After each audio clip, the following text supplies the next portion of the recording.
YouTube? How is everybody doing? Welcome to another Osiris League cast.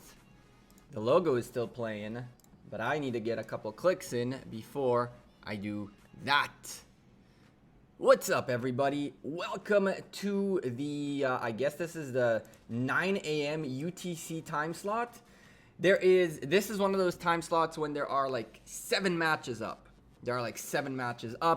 And so we're going to go with one of the recommendeds today. It's Gods Global against Relentless Ravens from 36 and from 207. Although it's not looking too pretty. It's not looking too pretty right now. We're going to give them a small chance. And if not, we're just going to have to hop somewhere else. This matchup is looking a little better in terms of participation. But the power difference between these two alliances is massive. And so maybe Gods Global and Relentless Ravens is not a thing. Maybe. We're kind of going to go with the recommendeds for the day. Ooh, they 30. Well, whoa. It went from 30 to 30 to 7, 15. What is going on? It looks like the people who got matched on these times really don't like to play Osiris League. I see a 25 versus 20, a 13 versus 14, a 7 versus 15. Maybe I need to close this and reopen it. Maybe? Oh no, this is a thing. This is a 15 against 7. Yeah, we're going to have to change the title already. And we're going to have to change the thumbnail already. And I'm not even going to go in here. We're going to go find something else to watch. Because this is ridiculous. This is actually ridiculous. Is that a thing? Are people actually doing that? So this is our other option. Let's go look if we have something to watch that is interesting. This is going to be a slaughter. This is not going to be fun. This is the one we might go into eventually. Backups can't join until 3 minutes into the match. Yeah, but we don't want to watch backups against backups. We want to see the main people. The people that were chosen as the representatives of the alliance. Unless they just randomly generated people. Which is why nobody shows up. But the 9 a.m. slot is one that is very unpopular. It's really not popular. People don't like to play at that time. It's kind of weird. These guys are 17 against 16. Division 15. Oh god. 28 against 19.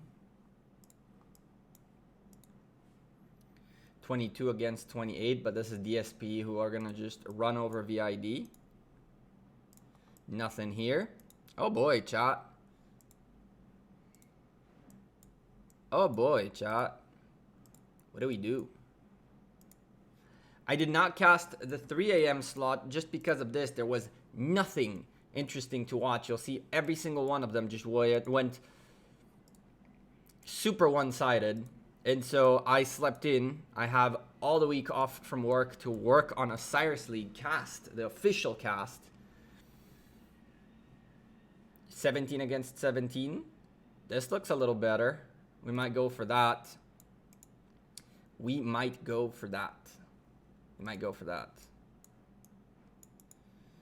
And change the thumbnail and everything. 20 against 28.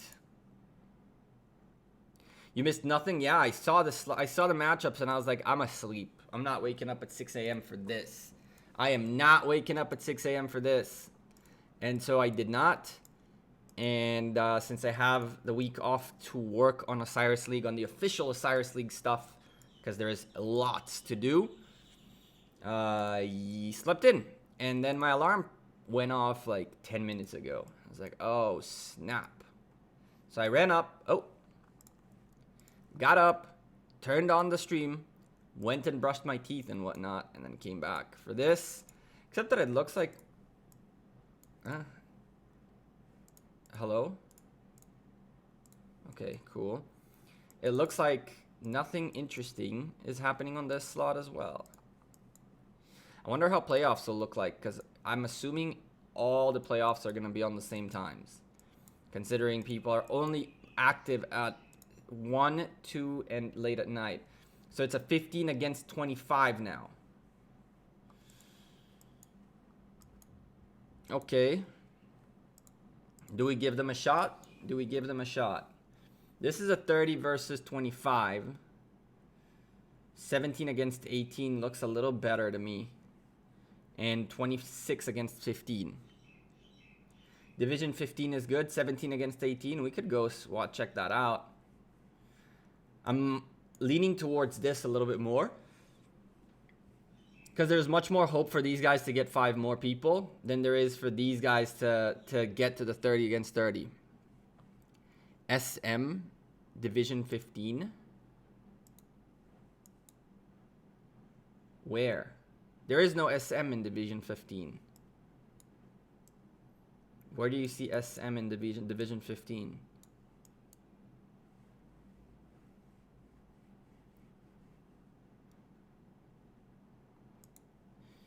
All right. Let's look. That's a 27. See, again, 27 against 15, 20 against 19. These guys are filling up. And this started here. Points are already ticking. Let's go this way. Let's go this way for now. And we might come back here. All right. So, we need Epic Pen out. We have to get Epic Pen out. Ali, what's SM? There is no SM in Division 15, bro. I just checked it out. Alright, ladies and gentlemen, we're getting into an Ark of Osiris cast. We already have action. Bottom obelisk is being rallied by blue team against the Reds. SM are looking... This is SM, I guess. SM are looking rough, looking like they might be maybe able to hold on to this obelisk, and another reinforcement coming in. We kind of hopped in late into this Osiris cast. 2 obelisks going out, 2 of them so far being rallied, and red team are looking like they're able to defend their obelisk. There's a swarm already in here. There are solo marches in here, and now this rally looks like it's in a good shape to be taken out, and so is the other rally. Looks like SM are on their game. They already closed out this obelisk, and now moving into porting in to secure for sure the obelisk, and from there on start moving around. The problem is blue team managed to distract the Reds enough in here that they occupied 3 altars early on, and now the question is whether they can hold on to all these buildings they've already held on and the advantage they have over the red team right now or not. So here's the deal.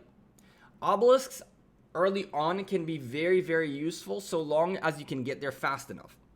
Once someone like Boozy right here can do what he's doing, which is switch troops back and forth, this rally is pretty much obsolete, especially when there are 2 other people in here. Now, we're going to go take a look at the opposition and the fighters in a moment, but I'm seeing tier 5s in Unreal's rally.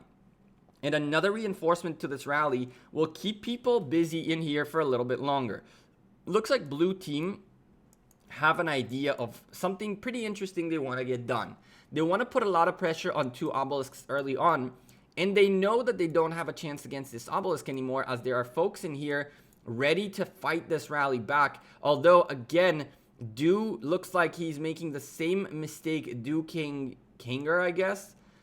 Making a huge mistake. Obelisk about to crash. If this obelisk falls, bad news for the red team, who are not reinforcing the obelisk fast enough. And it looks like blue team might be able to get away with it. And a march is making its way towards the obelisk and barely makes it in to hold on.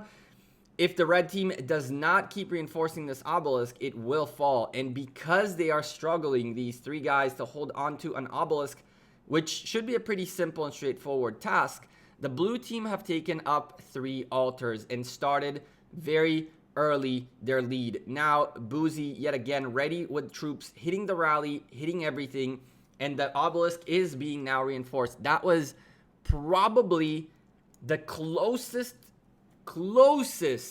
obelisk I've seen in a while. Blue team doing what they need to do down here. Distract the red team as they own 3 altars. 2 of them already secured in their favor and first occupation bonus going in their favor. And the third one, which is closer to the red side, looks like it's going to go in the favor of the red team for early to the blue team for early occupation. Red team finally getting rid of the obelisk threat. They did pick up a second altar, but unfortunately they didn't do it fast enough. And so even though they are holding onto a sky altar now, which is super important for them to even up the point per minute game, that the blue team are massively ahead right now, the only real way for the red team to truly close that gap right now was with first occupation bonuses.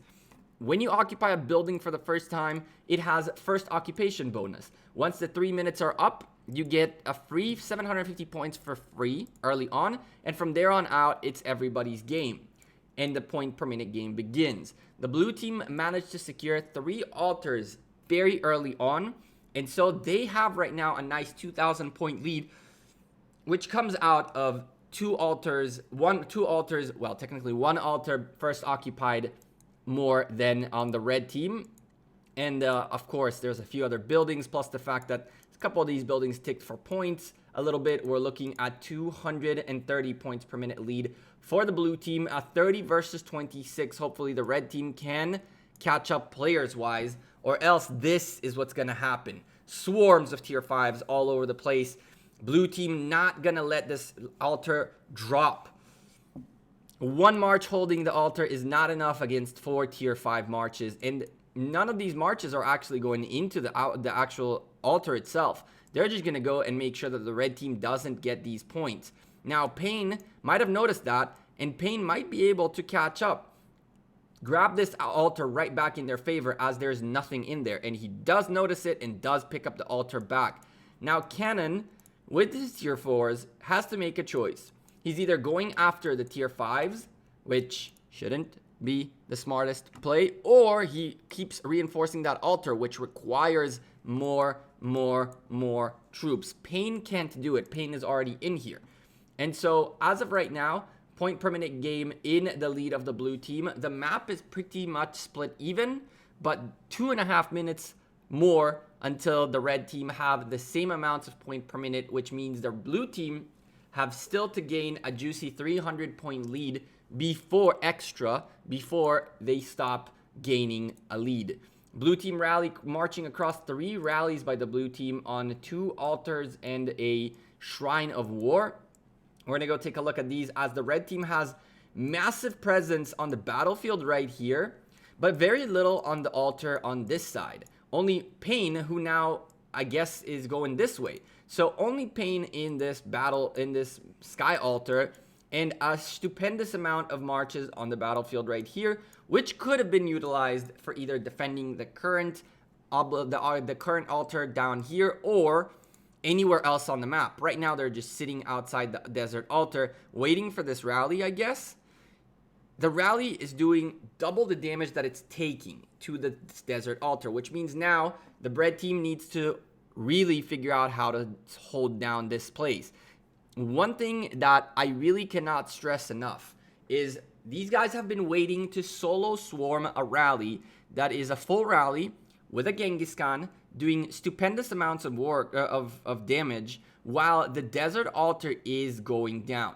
And so this is just not what Ark of Osiris is about. Swarming the rally has become like the new thing, but it is not a good thing. Any alliance that knows how to counter this sends a rally like this one, Genghis Khan. Look at the amount of counter damage Genghis Khan is doing. Some of the counter damage Genghis Khan is doing is bigger than the damage these folks are doing to the rally itself. And it's just unreal how much damage Genghis Khan is doing to so many marches and taking the desert altar. Can the desert altar fall? If the desert altar falls with all these marches around hitting the rally instead of going into the building, I want Kill You just walked out of the desert altar and he has a march right here. He has yet to join back into this desert altar. And so if the altar falls, it's probably going to be on him. And right now, he noticed what we're talking about and went into the altar, kind of try to help out this altar a little bit. This is very, very weird. This is very weird. I understand the will to try to take this rally out quickly. But when you have enough troops and the right set of troops in the desert altar, this rally shouldn't have a chance.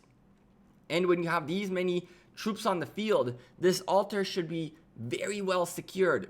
But because of this, that had crazy amounts of marches on the battlefield trying to solo this rally.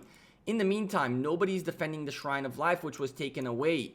Nobody is taking any of these altars, which belong to the blue team solidly for as long as the match has been going on. And so, is this the best use of marches, being that you are 3 members down, and which means 15 marches less? The rally will fail, and the desert altar will hold, but at what cost? A rally in the favor of the red team on the Shrine of War, but quite frankly, the Shrine of War looks very well secured, and there's a counter rally on the rally. Unbelievable. The quickness, the speed of the blue team counter rallying the rally. This is actually really cool. This is the way you hit a rally, by counter rallying a rally. These guys knew the rally was coming for miles. They set a rally on the rally for a long time, and by the time the red rally made it to the Shrine of War, the blue rally came out to destroy. Look at this. This is a correct way to hit a rally that's hitting a building. Literally, in matters of seconds, the difference between these two teams and how they handle a rally on their buildings. Now, I have been neglecting the Ark of Osiris, but the Ark of Osiris has been going towards the red team until blue decided to show up. Red team had the center for quite some time, but now blue has a good presence in here, and SM really need to be careful. They are carrying the Ark closer and closer to their side, but the blue team have very good presence in here, and they can cause damage to the red team and get that Ark of Osiris out of their hands. What they're doing right now, the red team, is usually not recommended, but on the other hand, they have to do it. You can see on the map, you can clearly see that there are plenty of tier 5s on the battlefield for the blue team, and I'm not seeing that many on the red side. And so while the red side is getting chunked away, their troops are getting destroyed as they carry the Ark. Every set of troops that is getting destroyed is carrying the Ark a little bit further out in their favor. And because there is a bigger advantage of marches for the blue team in terms of numbers of players as well as the tiers of troops, this is not a bad play to work your way, sacrificing marches, moving the Ark a little bit at a time. What's up, Wolf? That's a very, very interesting situation right here. This is a play that, as because of the disadvantage the red team has and the presence they do have, they have to slowly carry this Ark, costing them a lot of troops. But the blue team do have the superior troops. I'm seeing an Alexander with tier 5s right here. I'm seeing a Charles Martel with tier 5s right here. I think those are tier 5s. Those look like tier 5s. No, they're tier 4s? Maybe. The tier 5s in here are for sure. These guys are all tier 5s. This Unreal guy is a tier 5 player. And now exactly what we're saying is happening. The Ark is getting carried, and slowly and steadily it will make it to its place. Once the update comes out, Raul, the Osiris shop should open. It should. You can see once again a tier 5 march on in this area, just doing massive damage. Massive damage. And the Ark doing what it needs to do. Move closer and closer towards this outpost. Because even if the blue team start taking out these marches, as long as this Ark is doing what it's doing, which is getting closer by the moment, it will be able to deliver and close this gap. The problem for the blue team is, for the red team is, they're going to close a gap with the blue team and even take a little, no, they're going to have a very slight lead, but the point per minute game goes in the favor of the blue team. So that lead is going to be taken out very quickly. Red team, though, having to figure out how to get their Shrine of Life back, how to hold on to their desert altar, which is once again getting rallied. And this time there aren't many troops out here to hold on to this. Boy, oh boy, this is going to be a problem for the red team. They have gained one more member. They're only 2 members down now. So that's fantastic news for them. The Ark of Osiris is still moving. It is on its way. I think this march is holding on to it right now. It is, and it is sending sieges. The slowest possible thing is carrying the Ark of Osiris, which slows you down even further. And so one more march holding onto this Ark of Osiris, and we should be able to see the blue team losing the Ark and red team successfully securing it. But at what cost? But at what cost? Red team focused everything on this Ark for 3,000 points, but the whole map fell down out of the red team's hands. 400 points per minute lead for the blue team means that the Ark is going to be pretty obsolete now, because the blue team will be ahead after this Ark is delivered. They will be ahead, and they will keep gaining their lead.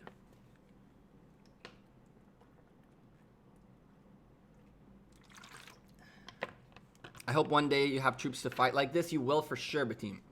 You will for sure. Just keep training. Keep training. Hunt barbarians. Get training speed ups. You got this. Ark of Osiris is being picked up. Blue team actually managed to pick it up. This is not good for the red team. The red team's only hope was to keep chunking troops away, but this is a tier 5 march. This is a tier 5 march led by an Alexander, and to take it out is going to require the red team to put massive troops to fight it. It is getting chunked. It is getting chunked. It's the beauty of carrying an Ark. But still, the movement that this guy is doing, moving the Ark back towards the blue side or even further, they can go as far as into this Shrine of War right here. Boy, oh boy. Blue team will lose this Ark, but they have done what they wanted to get done out of here, which is move the Ark further back and distract even more the red team. The red team is so focused here that I don't see anything happening. There is 4 rallies waiting. Rallies waiting, one of them on an individual when the map is not even in their favor. And now an obelisk is fallen, is getting rallied, and it will probably fall because everybody's paying attention to the center. Mihar right here is trying his best to hold on. No, he's not. He's marching away from here. He's not even paying attention. Obelisk is going down. Full rally inside this obelisk. And this matchup is looking like it's not the right matchup for us yet again. I did not even change the title. Let's go ahead and change the title to Osiris League Live 9 a.m. round 3. 9 UTC round 3. That's what we'll do, because we're going to probably hop out of here in a moment, as SM might be underpowered and understaffed, but they are pretty much not focused. Their problem is a lack of focus. It's not lack of troops. They, first of all, focused on the wrong thing with the obelisk when it came to hitting the rallies in there rather than counter rallying the rally. Then they went on to trying to hold on to a desert altar, which they did, but at an insane cost, and then it fell. And now they also lost a outpost, which means now even if they take the Ark of Osiris, it'll be done. This is not looking pretty. This is not looking pretty.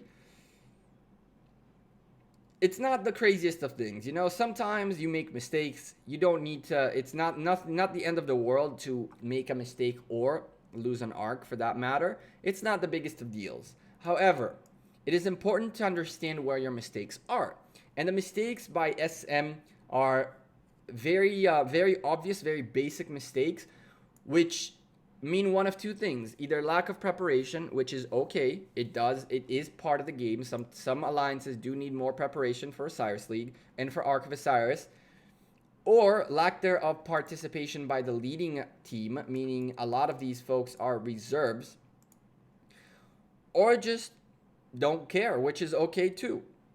As of right now, though, it looks like they might get a hold of their Ark back but where are you going to take it? The whole map is practically blue. Most of the map is practically blue. Even this obelisk that's not being rallied anymore, look at how many forces are dealing with an obelisk right now rather than fighting for buildings. There is a rally with sieges in the Shrine of Life, and blue team have presence around here to come in and try to defend it. I wonder if they'll make it on time, as really this rally is chunking away a lot of health out of the Shrine of Life. But the Shrine of Life seems like it's going to hold on just in time to get a little bit more reinforcements and hold on for a little bit longer. And another march makes it in to hold on for even longer. This is a fantastic example of something I mentioned in past casts. When you have a march making it into the obelisk, into any building, it gives that building a little bit of extra time for a second march to make it, for a third march to make it, and so forth and so on.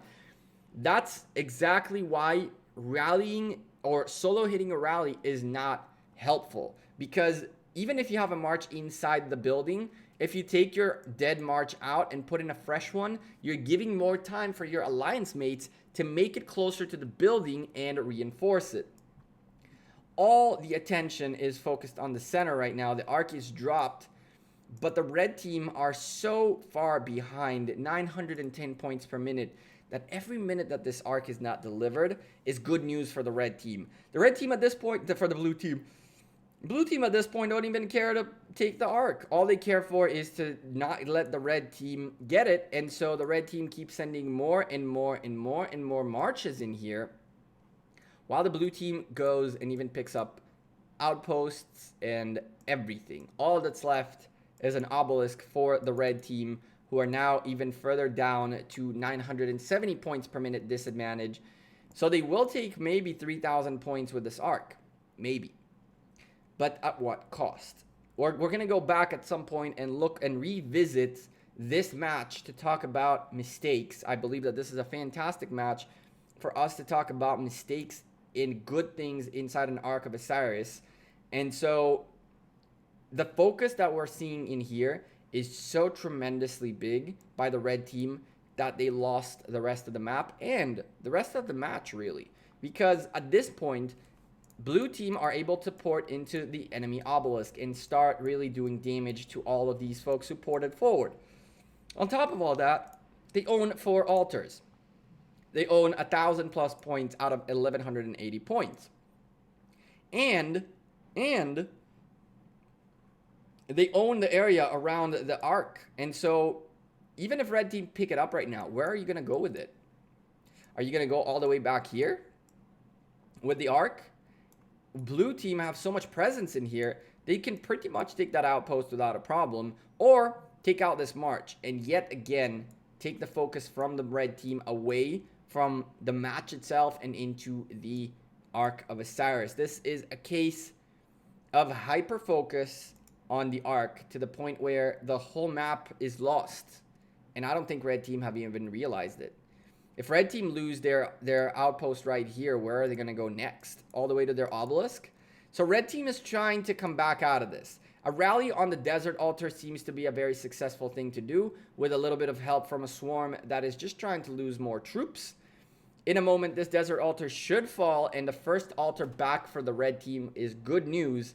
30 minutes remaining in the match and a 9,000 point difference.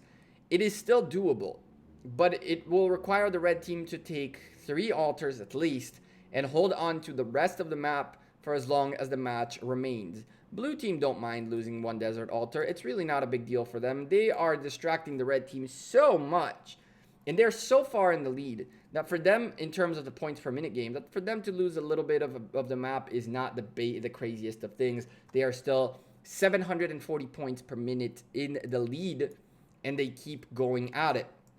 They are getting rallied on a obelisk. Well, they're getting solo swarmed on the obelisk that's supposed to be a red obelisk, but now the presence by the blue team here is so big.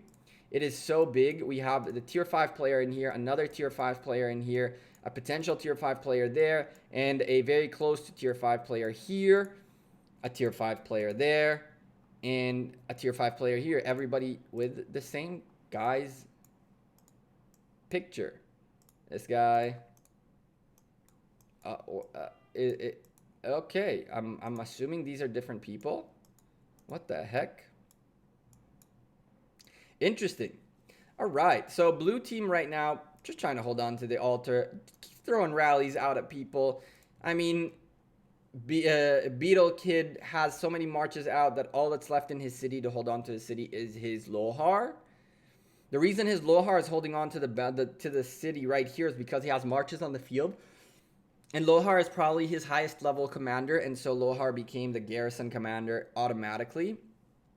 Red team seemed to finally have gotten a hold of the arc a little bit. It is still moving in towards the outpost. Look at how much presence by the red team right here.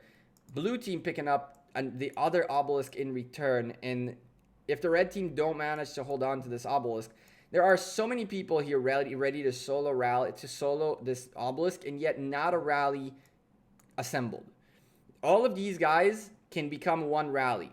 We have 1 player, 2 players, 1 player, 2 players, 3 players, 4, 5, 6, 7 players active, and instead of getting a 1-minute rally really quickly to hit this obelisk, they opt for the swarm. We got easily a full rally in here, but instead the swarm solo is real, which means major cha-ching for the blue team in terms of individual points, because they are destroying marches around this obelisk.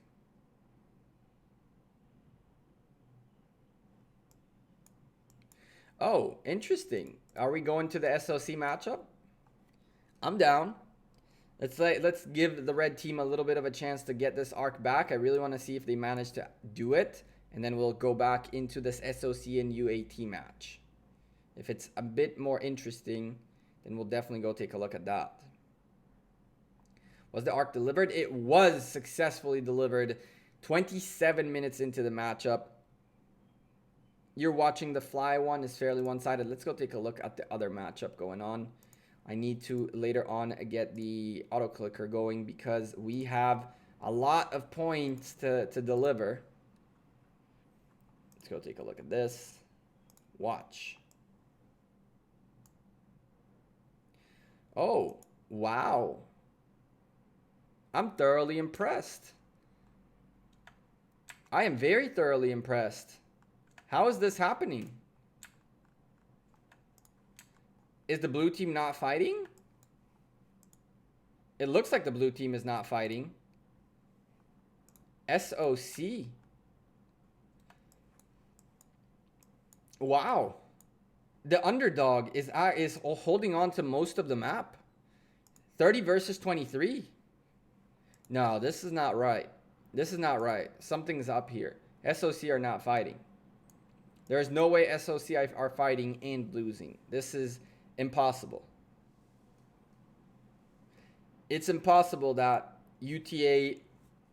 You guys got to tell me because you guys have been watching this. Blue team isn't deviating from their plan. They're not adapting to their opponents. But they have 7 members more and the power advantage. By default, they should be able to, even without deviating from their plan, they should be able to take this whole map out. And right now, there's marches all over the place while there's a solo hitting the Shrine of War. This is weird. This is really weird. I'm not giving... It's not... By the way, major credit to UTA for freaking being monsters, right? Being monsters. It's super one-sided, and blue team should be in the lead here. They have the manpower, they have the ports, they have everything, and yet it looks like the red team are in the lead. So fantastic play by UTA, but there was a time where nothing was like going on. The blue team is not fighting then. Then the blue team is not fighting. If nothing was going on, the blue team isn't fighting. Because it's impossible for nothing to go on the map.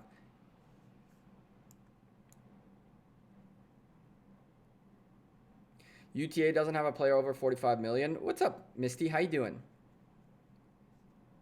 Hope it's not a lag issue. It's a 30 against 23. Unless you're telling me that 30 people are lagging so much that they can't play. I don't know. It could be. Yeah, as you do want to have downtime. You don't mind having downtime in Ark of Osiris as long as you have the point per minute lead. If you're losing, then you don't want to have downtime at all. I see red buildings blinking here and there, but only solo hits. And we're going to keep an eye on this. So I see Sky, May, Sparrow, Chinese name, Farmer. I see 4 members so far on the field. This guy's gathering. It looks like there isn't presence by the blue team at all. This is okay. I see a bit more people. A desert altar now taken. And there was something holding on to it. So that's a good thing. But was he a solo? No, this was a rally. Good. What we got here? We have 1, 2, 3, 4, 5, 6, 7 members. Okay, so they have members active. They have members active on the battlefield. Maybe this is the problem. A lot of solo swarms rather than rallies. Maybe the tier 5s thought they're a little bit ahead and therefore they don't really need to organize and rally and do things the right way, quote unquote. Damn. UTA now playing the hold the arc game. This is a pretty known little strategy. What people do is they take it as far as they can and they hide behind this outpost. And now they're going to hide behind this outpost for as long as there is time remaining to not give a chance for the red team, for the blue team to be able to come back by picking up arcs. Red team about to take this Sky Altar away from the blue team, even though it's a very, very close fight. Red team is still taking as much damage as blue, but the health bar is favoring UTA right now. Blue team looks like they're trying to get their obelisk back. We have a new subscriber, PRXN, right? Did I get it right? PRXN, thank you for subscribing. Welcome to the channel. Blue team trying to get their obelisk back. Doesn't look too pretty. Red team very, very aware and very active in here. Shrine of War is about to get rallied. It looks like there was either a lag issue or I don't know what. I really don't know what. It's baffling to me that... It's baffling to me. Julius M with the subscription. Thank you for subscribing. What's up, PRX? How you doing? Good to see you in the channel. Good to see you in the chat. Sometimes people who subscribe have watched a video and just subscribed. And so sometimes I call out people who are not in the chat. But I am glad you are in here. I'm glad you're in here. Nice to meet you. Let's see who we got here. We got another... Oh, this desert altar going in the favor. Ooh. Red team actually managed to hold on. Red team hold on, getting their altar back. Yeah. Blue team, what are you guys doing? This is what they're doing. At least there's a rally here, so that's good news. That's good news. Looks like this Shrine of War will be taken back in the favor of the blue team. So that's a beginning, but 10,000 point lead, 690 points in the favor of the blue team, of the red team, and the blue team closing the gap fast. There is a little bit of time left, but the red team are aware of it, which is why the red team are taking the freaking Ark of Osiris all the way back home. This makes sure that not another arc spawns anytime soon. It'll take another 8 minutes for the arc to spawn after this. And so with 19 minutes remaining, it means that probably only one more arc will spawn in this matchup. And on top of that, once that happens and the red team secures this one, they'll gain another 3,500 point lead. And so the 10,000 point lead is going to become 13. And within 20 minutes, the blue team has to close a 13,000 point gap. Without an arc, or potentially with a 4,000 point arc, so 11,000 points to close down the gap, and with 1,180 points on the map in general, this means that blue team has to take the whole map within the next 5 minutes and hold onto it to be able to come back to this. Outpost of Iset successfully occupied. I guess that's a good thing. Which one did you occupy? I guess that's a good thing. Points are starting to tick a little bit in the favor of the blue team, but still the lead is solely in the red team's hands. 3 rallies on their way. A rally on a city tells the story. A rally on the city tells the story right here. It tells a story of an alliance who is not fighting to win a match. It's fighting to win some kills, and that mean nothing. Honestly, they should concentrate on the bottom lane. So many have ported for the top for blue, that the obelisk on the red side of I agree. Because they have their obelisk down here and a lot of presence in here, they can very easily go for these desert altars and sky altars right here, desert and sky, and then go for the Shrine of Life on the red side. And once they take that bottom side, get red to, ooh, look at that, get red to focus up a little bit on the bottom, they can go on and try to take the top as well. But they have to even up the point per minute game first and foremost, and hold on to the buildings that they do have. Now, they are doing damage to the rally more than the rally is doing damage to the building, which is always a good thing. And you can see a decent hold by the blue team of these buildings. This is exactly why I was saying previously that it doesn't make sense to me that the blue team are fighting and losing. Because look at how easily they held on to this desert altar. They're going to hold on to it for sure. Look at the damage they're inflicting considering the health of the rally and of the solo march. And even with all these solo marches coming in and reinforcements into the rally, the reinforcement might be too late. The damage being done by the altar is insanely big. And so I do not understand how we got to this point, unless, as Misty might have pointed out, maybe we had lag issues. Maybe we had, I don't know. But boy, oh boy, this is not looking good. Hey, Pedro, to the bancada. Rally on the sky altar just arrived, and it's about to be taken back as another rally going out to the desert, to the Shrine of Life. This is what we were talking about. Focus on the bottom line, start getting buildings, start stopping the red team from gaining a lead, and your time is running out. And the worst part is the Ark of Osiris is chilling right here, because they know the only way blue team can come back out of this is to take all the buildings, which the blue team can do, but they're gonna need an arc to secure the win. And so red team holding on to this pretty crazy arc right here is a fantastic play. 11,000 point gap between these two teams, and the red rally on the blue obelisk will be taken care of. It will be taken care of. Hey, Adam. Good morning, man. We're looking at 350 points in the favor of the red team still. And where did this rally go? Here it is. It's just arriving. Shrine of Life being rallied. There is a little bit of forces in here and more reinforcements coming in by the guy holding on to the Ark of Osiris. The problem is the damage being inflicted by the rally is substantial. It is substantial. It is going down faster, though. So Shrine of Life might be secured. As of right now, they're doing more damage to the Shrine of Life, but it seems like there are more troops in here than in the rally. And so this is going to be a very close one. The rally is taking out troops faster.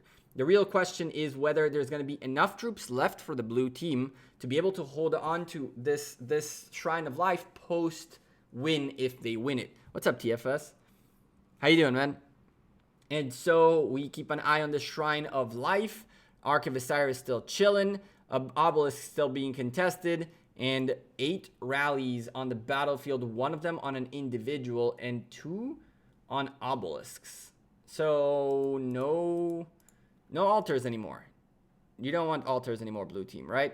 Blue team trying to take away this Shrine of Life. Now they are starting to do a good amount of damage more, especially when skills are getting casted, where the red team's Shrine of Life is really going down fast, but Sir Rambo coming in time to reinforce the Shrine of Life, and more marches appearing out of nowhere as there's a little bit of display issues.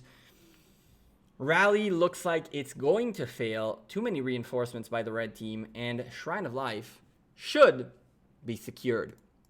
In the meantime, the Ark is chilling. The Ark is chilling. And on top of all this, Shrine of War is being contested. Shrine of War is being massively contested. Solo marches, Triple C, two of them, one tier 5, one not. It looks like this Shrine of War will be held pretty decently, and with a Yisong Ye who doesn't seem to be expertised. Oh, he is expertised. Good. So doing massive damage to these solo marches is a good thing. I can't figure out where the blue marches are. I don't think there are blue marches. Quite frankly. I honestly think that out of 30 members, maybe 10 are on the battlefield or have troops. I see a little bit of, you want to see where they are? Here they are, hitting Cappy. Fantastic, congrats, you take Cappy out. You just lose the match in the process, but you're taking Cappy out. It's another rally hitting the obelisk. They're really trying to get their obelisk back at all cost.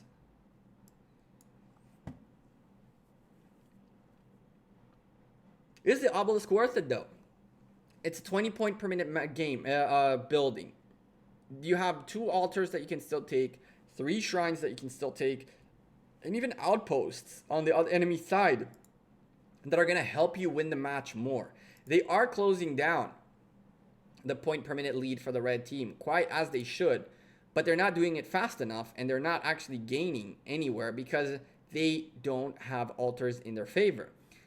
More than half of the points of the map are in the altars. So out of 1180 points, there are 1100, let's draw this nicely, 1180 points on the map, this whole map. 4 altars are 150 points. And so 600 out of 1180 are altars.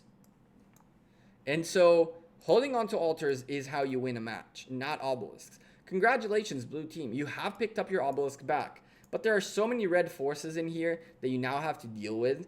And on top of all that, the Ark of Osiris is not getting delivered, so you're never going to get the extra points. And now even further, altar being contested by the red team, even though this rally is probably not going to be too successful. Their blue team have plenty of presence here, and they are reinforcing the sky altar.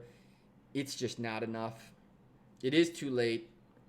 They've probably freaking out about the ports, but it's too late, too little too late. They should have changed focus. They should have for sure. And they have ports available. They have 3 ports available. And so you have the presence on the map right here. Why not utilize this presence to get the bottom and then try to get some presence on the top as well? Just even up the match by taking the bottom half of the map.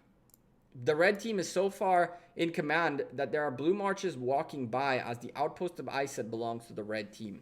I don't think the blue team came to play. I think something happened. It makes no sense what we're seeing here. It makes no sense. And SOC are a decent alliance. They're not a bad alliance. They're really not a bad alliance. They're not like new alliance. I've seen the name before. They are a almost 4 billion power alliance going up against a 2.5 billion power alliance. I think UTA did a fantastic job in here. I think they came in. This is one of those things where the lesson learned out of this is never give up. Never give up. Red team were way behind blue team, and yet they didn't give up. They came in strong. They're fighting hard, and they're winning a match they shouldn't win. They're winning a match they shouldn't win fair and square. They are doing everything correct. They own the whole map. They keep putting pressure on blue team everywhere. They're capitalizing on blue team's lack of focus everywhere they can. And yes, they gave up 2 altars, and they are trying to fight back for them. But what they're also doing is they're just distracting the blue team as much as possible, and they're holding on to a wild card just in case they have to. Just in case they have to. I really like what red team did here.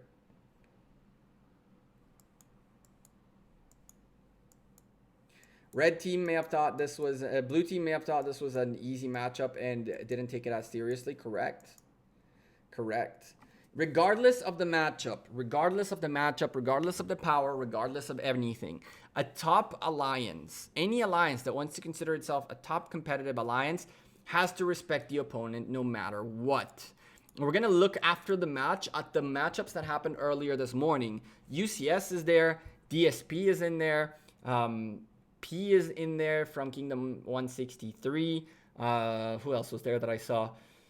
Haka, I think, is in there as well from Kingdom 149. These are all top alliances, and we're going to go look at the fight, and you're going to see that they destroyed the other team. They didn't destroy the other team because they wanted to humiliate them. They destroyed the other team because they took the other team seriously and brought their A game into the battlefield. If anything, a small tip for you guys out there who might not even think about this, when you have an easy matchup, it's the perfect time to experiment. It's the perfect time to experiment. When you have the ability to experiment on rallies, on combos, on buildings, on speed of marches, on things like that, I know a few alliances who spent their very one-sided fights experimenting how to get quicker to certain places, which sets of troops are better for what situation, and so forth and so on.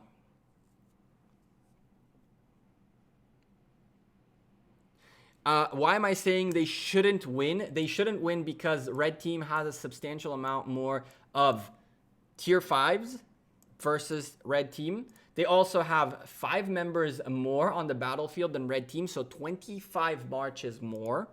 25 marches more.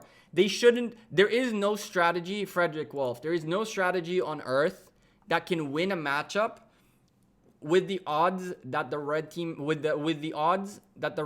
against the red teams, because regardless, they are 25 marches down in terms of presence on the map. They are probably a good 2, 3, if not more, tier 5s down, and on top of all that, they are a smaller, weaker alliance, which means they probably have less troops available per city, and so the more blue team would have fought them, the less red team would have had to give. And yes, they shouldn't. They really shouldn't have won this. They have all the odds against them. And yet they managed to rise against the odds. They did get a little bit of help from the blue team, and they showed that their strategy is sound. If their strategy wasn't sound, the red team's strategy wasn't sound, then they wouldn't win this regardless, because even the blue team's issues, they could still utilize all this advantage they have to win. But because the strategy, like you said, is a good strategy for the red team, and a little bit of I guess lack of presence from the blue team, that's all that red team needed to do to hold on to this map. I'll tell you this, their strategy might be good, but the fact that they own the most of the map, most of the match, makes no sense. What the strategy can do is help them grab the whole map early and then lose it and then hold on to a little bit. It can help them potentially go back and forth in buildings, having a little bit of a lead. But for you to hold a whole map, it means that the other team is doing something wrong. On top of all this, being 5 members down and power down, you can't win an Ark of Osiris like that. And they are winning the Ark of Osiris like that, and they do deserve the credit and merit because they are fighting really hard and doing everything correct except for sieges on rallies, but no comments on that one. And even so, they're winning the match and they're showing up very nicely. Let's make sure they all have their solo points as well. See, this is the kind of stuff I'm talking about. If the red team was so dominant in the match, that they were winning because of strategy, you would have seen everybody involved and everybody above the 10K. You have 19 members on above 9 and 2 members that joined late or aren't really fighting right here. Blue team, on the other hand, look at this. Blue team have 15 members above 10K and a bunch of folks on 8K. What this tells me, these guys came in a bit late, but the even amount of solo points in here, this even spread, tells me that they all did the same thing together. And that is what they did. They solo hit buildings. They didn't rally. If they did rally, the little bit of rallies that were in there are the reason the points are out there. But again, When you see such an even spread of points, it tells the story. It tells that this guy was really trying hard. This guy was really trying hard. These folks are doing pretty good. But the fact that the guys above 10K are so far above 10K, Blue Cities got hit. That also answers a bunch of these solo hits, solo points right there. Blue Cities getting hit. I don't know. I think it's dope that red team won. Major congrats. Major congrats. Look. Major congrats to the red team, because they were way behind in terms of all the odds, and they came back and won this. It's a very one-sided match. They've been in the lead the whole time. They've owned most of the map the whole time. Very impressive by UTA. Super impressive by UTA. We're going to go take a look at what kingdom they're in a moment. There's probably a big gap between the kingdoms, which will tell a big story as well, because again, bigger gap between the kingdoms means these guys are playing longer, better troops, better commanders, better everything. And I'm pretty sure SOC is a relatively older alliance, but we'll see in a moment. That's my guess, that there's at least, I would say there's at least 100 kingdom difference between UTA and SOC. That's just a guess. Sweet. Cool.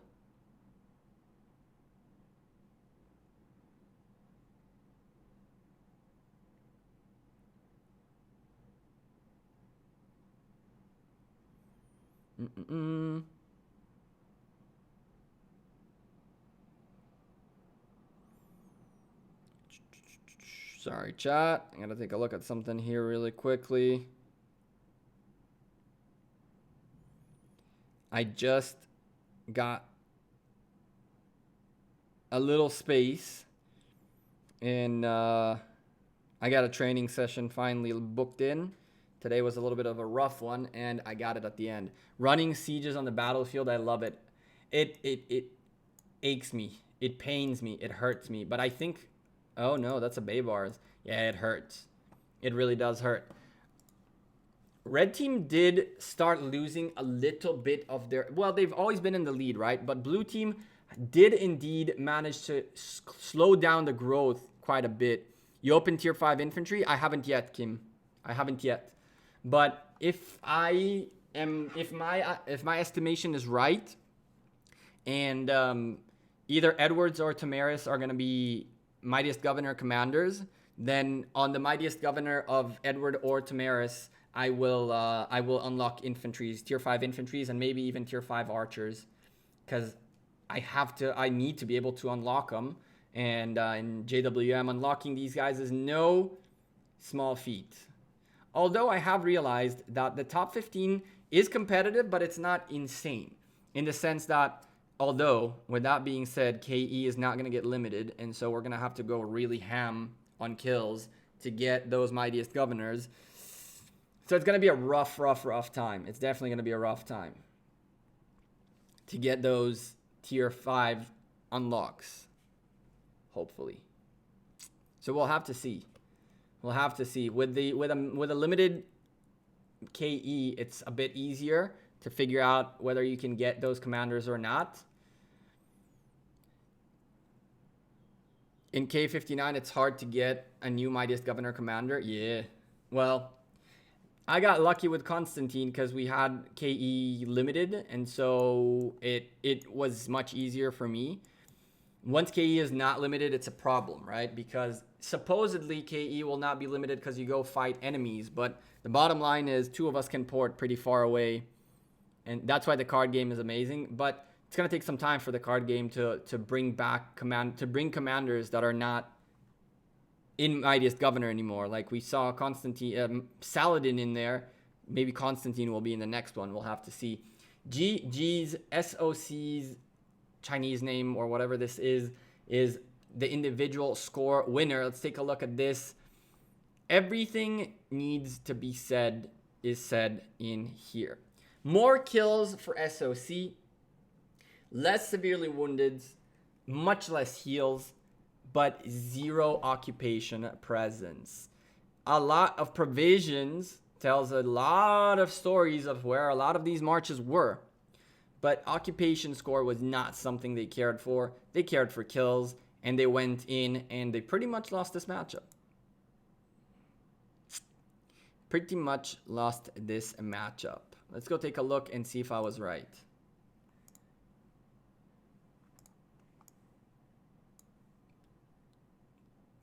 That is very surprising. It's the other way around. SOC are much younger than UTA. Huh. That's cool. That's actually really cool. It explains a few things, though. It does explain a few things. They're much more inexperienced. This is not the SOC I knew. The SOC I knew were not Kingdom 202. Wow, that's cool. This is actually really cool. They're weaker, but they're older with more experience. They are younger and stronger. They had more players on the battlefield.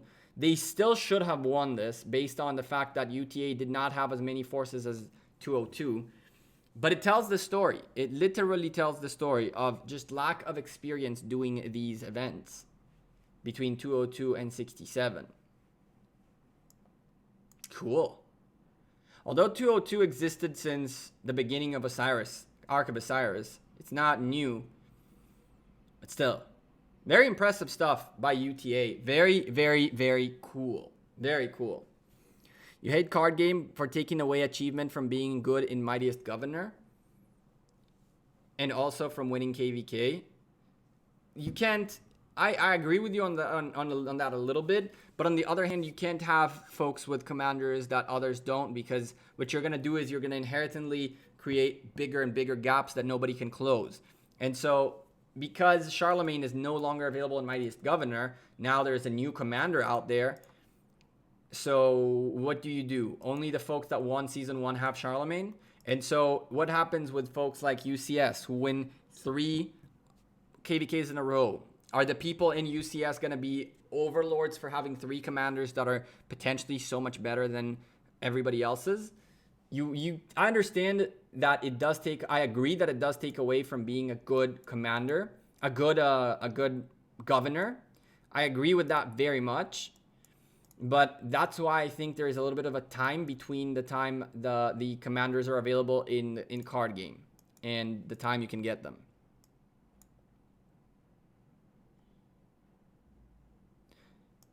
Constantine? What about Constantine? Saladin was on the card game. Check out our fort count for Twilight. I will. I'm sure that... knowing JWM, I'm sure that we just destroyed that. I'm sure that we destroyed that. I don't even have a doubt that we destroyed that. That tells a story, right? That tells a story. You know how that tells a story? Very simple. Ooh, this is actually really, really, really, really good. This is really good. Look. 205. How did they finish first? 404, 425, 500-ish, 600-ish, almost 700, 800. So they rallied 900. They rallied about 1,000. Yeah, look at that.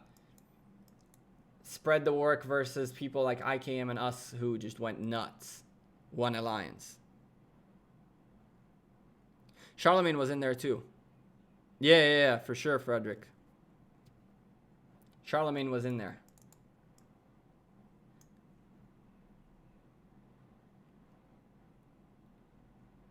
When does the card game return? Or it was supposed to be...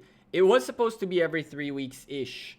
I'm assuming it's coming back this week instead of More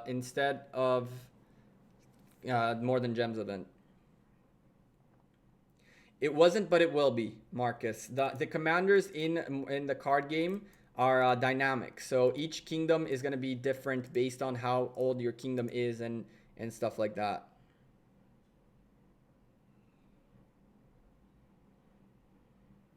So they might still be part of it. You might still get Charlemagne at some point. Richard's fourth skill is worth, of course. Richard is worth expertising. What's up, Ted?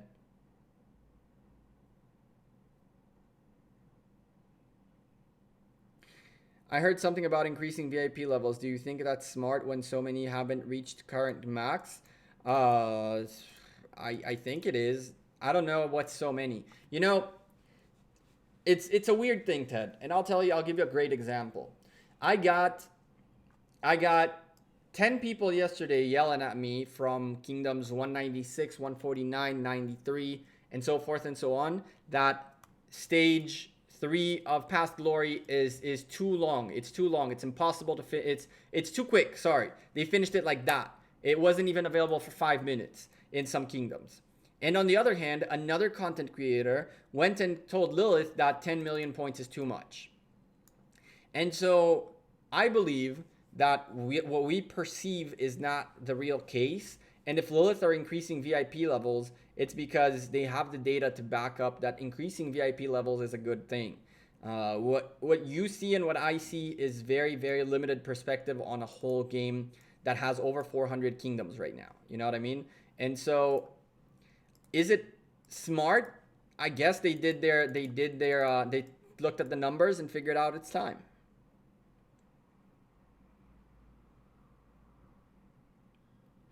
You're from Kingdom 63. What's up, SNM? Mr. Max, is it good to stock up on AP for Lost Kingdom to get the new city skin? Yes, it's always good. Do you know anything about the new skin for Lost Kingdom 2?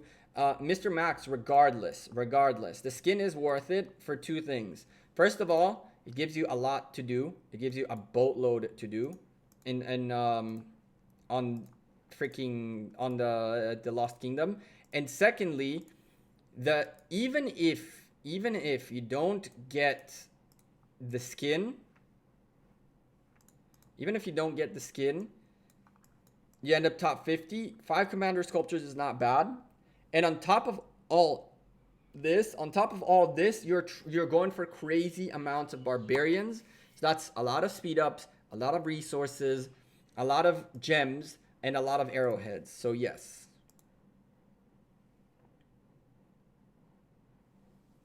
Division 13, 1K9Z versus LG3. We're going to tear. Nice, Andrew.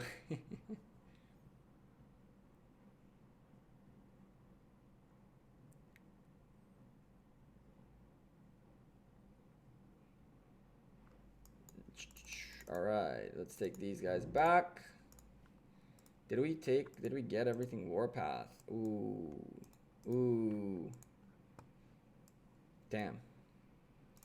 Well, that takes care of that Warpath. And now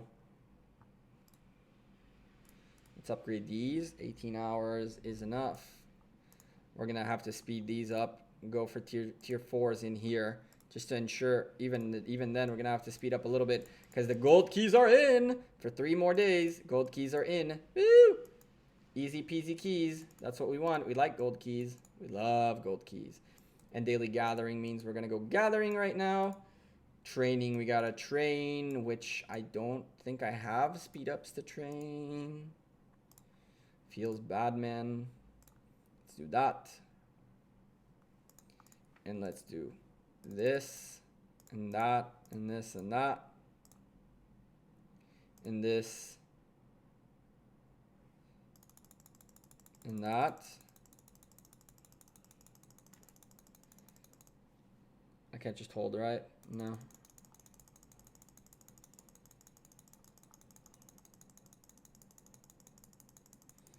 Come on. Leave like 50k points.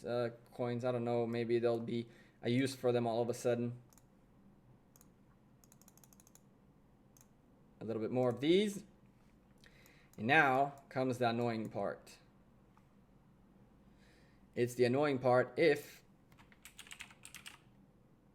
you don't have auto clicker on. Oh, it instantly recognized the auto clicker. That's hilarious.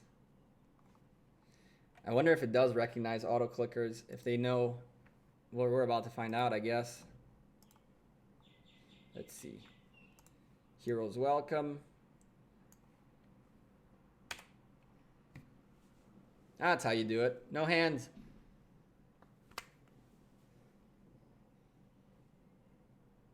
That works really well.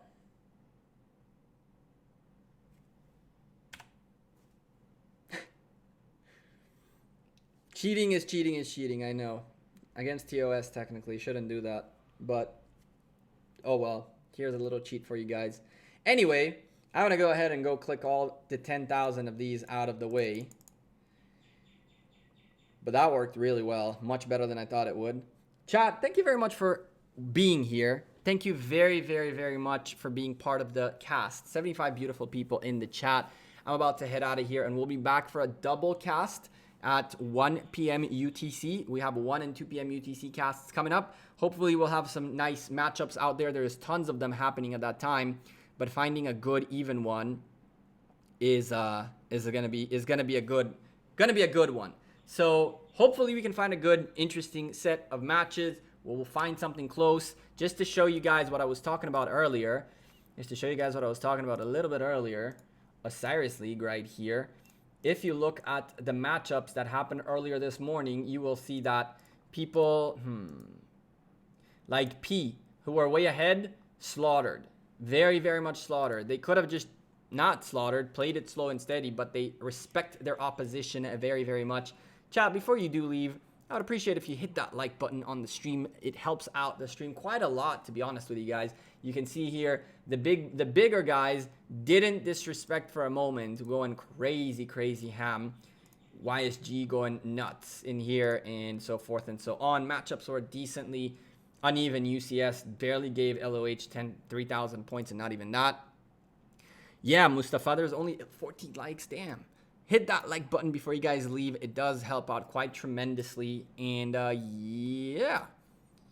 Anyway, I'm going to head out of here. I'll see you guys on the next cast. Double cast. It's going to be fun. Hopefully, we'll get a better matchup going on.